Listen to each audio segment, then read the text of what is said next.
Those of us who have encountered poetry throughout our lives know that once you have read, responded to, carried with you poems that create a certain kind of high line, my favorite New York place now, within yourself, you just keep wanting to go back to it. I can never imagine how someone would fall in love with poetry and stop reading poems. But I think that people often talk themselves out of a bit of responding, which I also think is as important as collecting, that we collect poems that encourage us to think in a way we need to think or look at the world, but then we also allow ourselves, whatever our circumstances or whatever our past history with writing, to write a little bit. I've carried for perhaps 30 years a very tattered piece of notebook paper that says, Philip Levine has described the muse as being the portion of the self that largely lives asleep.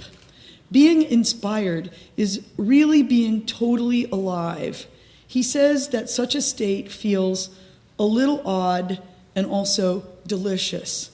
Well, everyone who falls in love with poems has that taste, that sudden savoriness of experience given to him or her, wherever that poem has encountered you.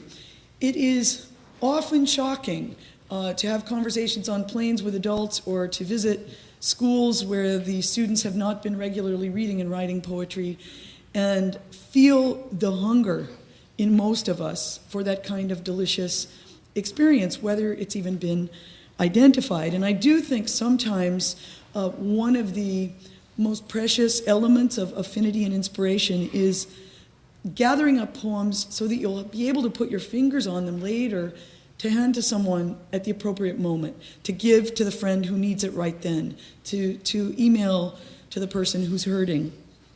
I carry a poem by William Stafford, The Sky. I like it with nothing. Is it what I was, what I will be? I look out there by the hour, so clear, so sure. I could smile or frown, still nothing. Be my father, be my mother, great sleep of blue. Reach far within me, open doors, find whatever is hiding, invite it for many clear days in the sun. When I turn away, I know you are there. We won't forget each other. Every look is a promise. Others can't tell what you say when it's the blue voice, when you come to the window and look for me. Your word arches over the roof all day. I know it within my bowed head, where the other sky listens. You will bring me everything when the time comes.